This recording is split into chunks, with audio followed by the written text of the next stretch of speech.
নমস্কার। যাদের মিথুন রাশি অথবা মিথুন লগ্ন, তাদের সম্পর্কিত আজকের গুরুত্বপূর্ণ বিষয়, যা তাদের জীবনে প্রতি মুহূর্তে তারা অনুভব করেছেন, জীবন দর্শন দিয়ে তারা এই বিষয়টি পেয়েছেন। এই জীবনে পেয়েছি মর্মান্তিক আঘাত, এই জীবনে পেয়েছি মর্মান্তিক ছোবল, এই জীবনে পেয়েছি মর্মান্তিক এই জীবনে পেয়েছি মর্মান্তিক বিষাক্ত বিষাক্ত মর্মান্তিক আঘাত। এই বিষয়ে কি বলতে চাইছি এবং কারা, দেখুন, সব মিথুন রাশি বা সব মিথুন লগ্নের জাতক জাতিকা কি এইরকম পরিস্থিতির শিকার হবে কি হবে না, কারা হবে, কাদের এইরকম জীবন আসতে পারে বা আগামী বিগত দিনে হয়েছিল, বর্তমানে হচ্ছে বা হবে, ভবিষ্যতেও হতে পারে, কাদের জীবনে অবশ্যই আজকে আলোকপাত করে থাকবো। জানতে হলে থাকুন শেষ পর্যন্ত আমার সাথে। সুতরাং প্রোগ্রামটি কন্টিনিউ করার পূর্বে আমার পরবর্তী প্রোগ্রামগুলোকে অতি সহজে পাবার জন্য আমার চ্যানেলটিকে সাবস্ক্রাইব করুন এবং পাশে থাকা বেল আইকনটি অবশ্যই প্রেস করবেন। আসুন তাহলে শুরু করা যাক আজকের মূল আলোচ্য পর্বে। এই জীবনে পেয়েছি বিষাক্ত মর্মান্তিক আঘাত। হ্যাঁ, আপনারা, আমি প্রায় 95% কনফার্ম যে আপনারা প্রায় 95% মানুষই বিগত 3.5 বছর ধরে এইরকমই পরিস্থিতির শিকার আজ না হোক কাল হয়েছেন। বিগত 3.5 বছর ধরে আপনারা কোনো না কোনো সময় এবং একটু বেশি সময় ধরে এইরকম পরিস্থিতির সম্মুখীন হয়েছিলেন। আমি কনফার্ম, 100% কনফার্ম, আপনারা অস্বীকার করতে পারবেন না, 2 থেকে 3% ব্যক্তি ছাড়া। তাহলে দেখুন কাজের হয়, কিরকম পরিস্থিতি হয়, কোন কোন ভাগে হয় জানুন।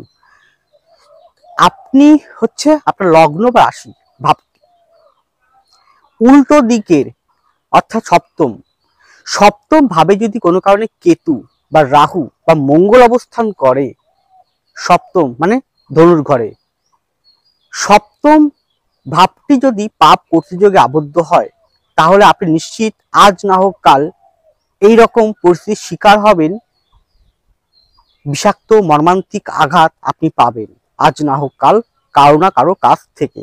আপনার ছকে কি সেটা আছে? যদি থেকে থাকে তাহলে সেটা বুঝবেন যে আপনি আজ না হোক কাল বিষাক্ত মর্মান্তিক ছোবল পাবেন। আপনারা যে মানুষটিকে বিগত দিনে করেছিলেন সাহায্য, যে মানুষটিকে বিগত দিনে নিজে না খেয়ে তাকে দাঁড় করিয়েছেন, মানুষের মতো মানুষ করেছেন, সেই মানুষটি আপনাকে ছোবল মেরেছেন। হাজারো আঘাত আসলেও এই জীবন থামবে না, হাজারো আঘাত আসলেও এই জীবন থামবে না, এই জীবন চলমান, এই জীবন চলবে, এই জীবনে আমাকে দাঁড়াতেই হবে, এই জীবনে আমাকে সফলতাগামী হতেই হবে। পিছনে একটা দেখতে পাচ্ছেন একটা পুকুর, আমি পুকুরটাকে যদি আমি নদী ভাবি, রূপক হিসাবে, পিছনে যে দেখছেন ব্যাকগ্রাউন্ডটা একটা পুকুর, এই পুকুরটাকে যদি মনে করি নদী, এই নদী অনেক জল আছে, তাই তো? এই নদীতে নৌকা চলাচল করে এপার ওপার করার জন্য, নৌকা চলছে, নৌকার মাঝপথে নৌকার যদি যে উপরে যে পর্দা থাকে, যেটা হাওয়ায় ওঠানামা করে এবং ব্যালেন্স ঠিক রাখে, কোনো কারণে যদি সে পর্দা ফেটে যায়, ভেঙে যায়, তখন কি করবেন? আপনি আপনার দাঁড় মানে জল টেনে আপনাকে চলতে হবে। তাহলে কি একটা জিনিস নষ্ট হয়ে গেল, আপনার দাঁড় হাত সেটা তো আছে, তাকে জলটাকে ঠেলে আপনি ওপার হবেন। ঠিক তেমন আপনার জীবনে কে প্রতিঘাত করলো, কে আপনাকে ছোবল মারলো, সেটাকে ভেবে না রেখে যদি আপনি হাজারো আঘাত, মর্মান্তিক আঘাত সহ্য করে লড়াই করতে পারেন, সফলতা আপনি হবেন। ভাবছেন আর এ কি বলছি, আরো আছে, অনেক বলবো, আজকে মন খুলে কথা বলবো আপনাদের সাথে। এবার আপনি আপনার কর্মস্থল নিয়ে, আচ্ছা, মর্মান্তিক যন্ত্রণা, কর্মস্থলে আপনি এতটা সৎভাবে কর্মস্থলে, সে আপনি চাকরি করুন বা ব্যবসা করুন, কর্মস্থলে কর্মের জায়গায় আপনি এতটা কষ্ট করেছেন, সব কাজগুলোকে সৎভাবে, একনিষ্ঠভাবে, পরিশ্রমভাবে আপনি সুসময়ের মধ্যে, অর্থাৎ সঠিক সময়ের মধ্যে কাজ সম্পূর্ণ করেছেন। তারপরও আপনার ঊর্ধ্বতন কর্তৃপক্ষ, আপনার বস, তিনি কাজে খুশি হচ্ছেন না।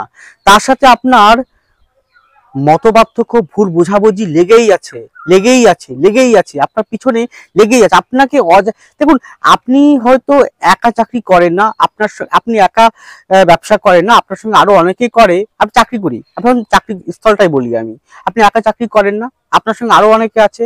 কিন্তু তাদেরকে না দেখে শুধু আপনার উপরেই কেন তো ক্রোধ বসের, কেন ক্রোধ ঊর্ধ্বতন কর্তৃপক্ষের? জানেন কি এর কারণটা কি জন্য হয়? এটা আপনার জন্মকুণ্ডলিতে, আপনার ছকে, ন্যাটাল চার্টে রয়েছে।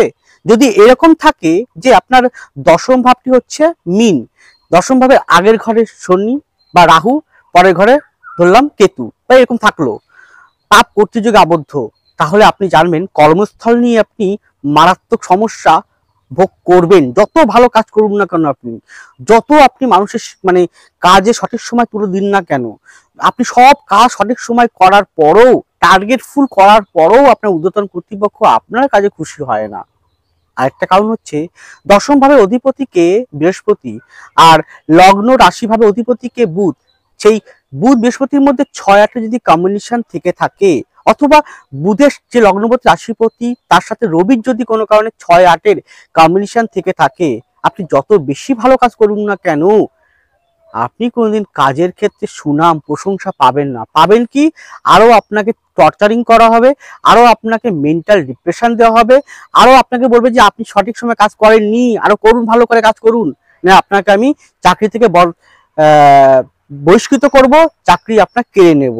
এরকম প্রভূত কথা আপনাকে শুনতে হয়েছে বিগত দিনে। হচ্ছে কি? কমেন্ট করুন, অবশ্যই কমেন্ট খোলা, আপনাদের কমেন্ট আমি চাই আপনি কমেন্ট করুন, আমি চাই আপনাদের মতামতটা শেয়ার করুন। পরিস্থিতি শিকার কি হয়েছেন? এছাড়াও দেখবেন কর্মস্থলে আপনি এত ভালো কাজ করেন, এত অনেস্টলি কাজ করেন, এত সৎভাবে কাজ করেন, আপনার কলিগস হোক, আশেপাশের লোকজন হোক, তার না প্রতি মুহূর্তে ঈর্ষা হিংসা হয় আপনার জন্য। এই মেয়েটি, এই লোকটি আমাদের থেকে স্পিডে দিনরাত এক করে সব কাজ করে দিচ্ছে, বস এর প্রতি বিশাল খুশি হবে, খুশি হয়ে একেই মানে ভালো প্রমোশন দেবে, আর আমরা ডিমোশন হয়ে যাব। এই একটা নেগেটিভ ঈর্ষার বাতাবরণে পড়ে তারা বিভিন্ন রকম চক্রান্ত সহকারে আপনাকে বারবার আঘাতের পর আঘাত দিয়েছে বিভিন্নভাবে, কখনো ব্যঙ্গ বিরূপ স্বরূপ, কখনো অশ্লীল কথাবার্তা বলে, কখনো বদনাম দিয়ে, কখনো অনেক রকম ভাবে আপনাকে টর্চারিং করেছে। তবে আপনি এ জীবনে পেয়েছেন হাজারো আঘাত। এরপরে আপনার পরিবার, দেখুন পরিবারে আপনার সাথে আপনার সন্তানের, যে সন্তানের জন্য আপনি তো মাতা পিতা, আপনি তো মা বাবা না। মা বাবা কখনো সন্তান কুসন্তান হতে পারে, মাতা পিতা কুমাতা হতে পারে না, পিতা কুপিতা হতে পারে না। আপনি জন্মদাতা পিতা মাতা, তবুও সে সন্তানকে আপনি কোলে পিঠে করে মানুষ করেছেন, সন্তানকে নিজের মতন করে মানুষ করেছেন, পড়াশোনা করিয়েছেন, নিজে না খেয়ে তাকে খাইয়েছেন, সন্তানকে উচ্চ শিক্ষা শিক্ষিত করেছেন, সন্তানকে চাকরি পাইয়ে দিয়েছেন, সন্তানকে ভালো জায়গায় প্রতিষ্ঠিত করেছেন।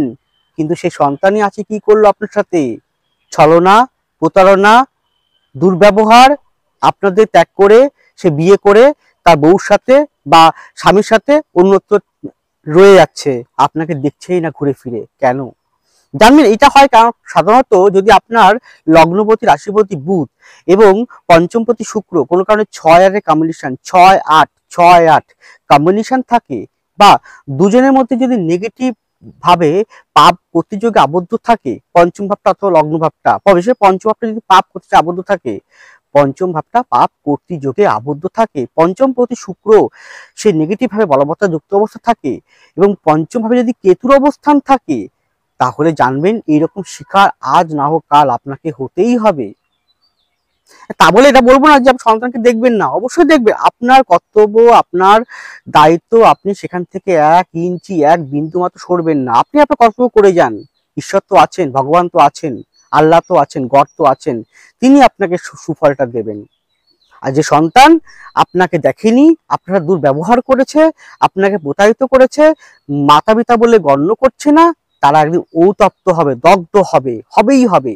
তাই তো মাঝে মাঝে মনে হয় এই জীবনে পেয়েছি হাজারো আঘাত। আমি বলবো হাজারো আঘাত পেলেও থেমে থাকবেন না, আপনি আপনার মতন করে চলুন। জীবনটাকে এখন মনে হচ্ছে শূন্য, শূন্য থেকে আবার উঠে দাঁড়ান, শূন্য থেকে আবার উপরে ওঠার চেষ্টা করুন। এরপরে আসি আপনার অর্থ। হ্যাঁ, আজকে আপনার পকেটে অর্থ নেই, আজকে আপনি দুমুঠো খেতে পাচ্ছেন না, অর্থের জন্য আজকে আপনার মানুষ আপনাকে দুর্ব্যবহার করছে, অর্থের জন্য মানুষ আপনাকে অপমান করতে ছাড়ছে না। আপনি পথে ঘাটে যেখানে যান শুধু পেয়েছেন লাঞ্ছনা। আপনাকে দেখে আপনার আত্মীয় স্বজন, আপনার প্রিয় মানুষটি, আপনার পরিবার, আপনার বন্ধু বান্ধব সকলেই সবসময় একটা আপনাকে এড়িয়ে চলে। এই বুঝি এই লোকটার কাছে অর্থ নেই, এই বুঝি আমার কাছে অর্থ চেয়ে বসে। অর্থ, তাহলে নিশ্চয়ই আপনার জন্মকুণ্ডলিতে কোথাও অর্থ ধনযোগটা স্ট্রং নেই, আপনার ধনযোগ দুর্বল রয়েছে। তা ধনযোগ কি আমি প্রভূতভাবে অনেকবার বলেছি, আবারও বলছি, 1, 5, 9, 4, 10, 7 এবং 2, 11 কম্বিনেশন নেগেটিভ ভাবে আছে। তার জন্য আপনি চেষ্টা করছেন, পরিশ্রম করছেন, কিন্তু অর্থ আপনি উপার্জন করতে ভালো পারছেন না। যেটুকু উপার্জন করেন সেটুকু আপনার দুমুঠো ভাত হয়তো হয়, কিন্তু আহামরি হয়ে ওঠে না। আপনি দেখেছেন যে আপনার সমবয়সী অনেক বন্ধু বান্ধবের সাথে পড়াশোনা করতেন, তারা আজকে গাড়ি বাড়ি, স্ত্রী পুত্র সন্তান নিয়ে সুখে আছে, কিন্তু আপনি দেখে দেখে কষ্টই পাচ্ছেন। তখন আপনার জীবনটা মনে হচ্ছে এই জীবনে পেয়েছি হাজারো আঘাত, এই বিষাক্ত আঘাত কবে থেকে মুক্তি পাবো, ভাবছেন তো? দেখুন, এর থেকে মুক্তি পাওয়ার একটাই পথ হচ্ছে আপনাকে উঠে দাঁড়াতে হবে, আপনাকে লড়াই করতে, পরিশ্রম করতে হবে। জানেন তো, দৈব অর্থাৎ ঈশ্বর, ভগবান, আল্লাহ, গড, যাকে আপনি বিশ্বাস করুন না কেন, তিনি আপনাকে ফল দিতে বাধ্য। কারণ কর্ম সর্বশ্রেষ্ঠ। তাহলে কর্ম যদি হয় আপনার সঠিক, কর্ম যদি হয় আপনার পরিশ্রম, কর্ম যদি হয় আপনার একনিষ্ঠ, শত বাধা প্রতিকূলতা দৈবটাকেও, দৈব শক্তিকেও হার মানাতে বাধ্য হয়। তাই আপনি এখন থেকে জীবনটাকে নতুনভাবে শুরু করুন, উঠে দাঁড়ান, এগিয়ে চলুন। হাজারো আঘাত আসলেও থেমে থাকবেন না, লড়াই করে চলুন। যদি আপনি করতে পারেন তাহলে আজ না হোক কাল আবার আপনি ঘুরে দাঁড়াবেন, নিজের মতো চলতে পারবেন, আবার আপনি অর্থের মালিক হবেন। যে মানুষগুলো আপনাকে ছেড়ে চলে গিয়েছে, যে মানুষগুলো অর্থের জন্য আপনাকে দুর্ব্যবহার করেছে, তারাই একদিন আপনার কাছে আবার ফিরে আসবে।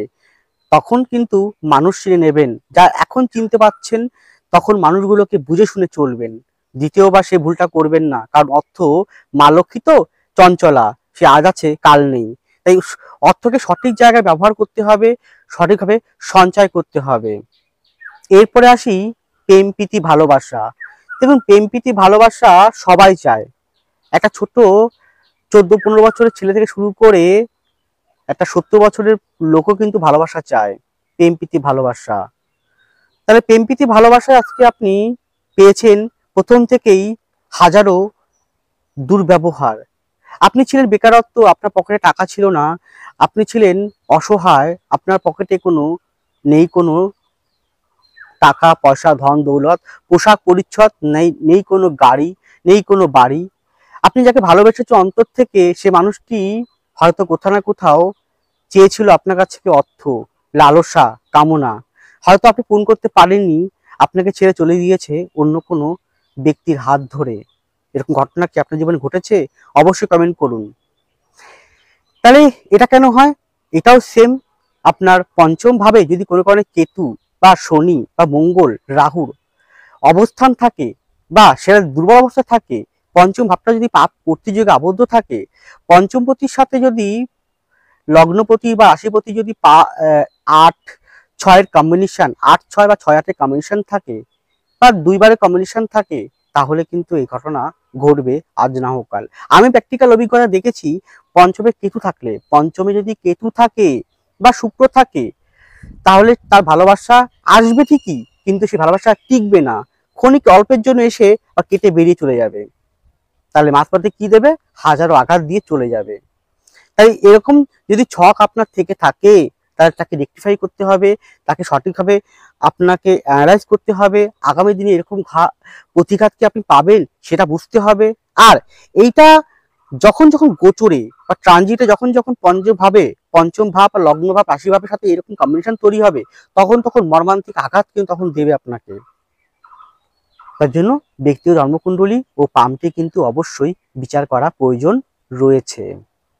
তাই তো বলবো, যদি মনে করেন ব্যক্তিগত জন্মকুণ্ডলী পাম বিচার করাতে চান, আপনার জীবনে ঘটনাগুলো ঘটে গিয়েছে বিগত দিনে, আপনি পেয়েছেন এরকম ভাবে ব্যবহার, লাঞ্ছনা, তাহলে এর থেকে বাঁচার জন্য একটাই পথ আছে।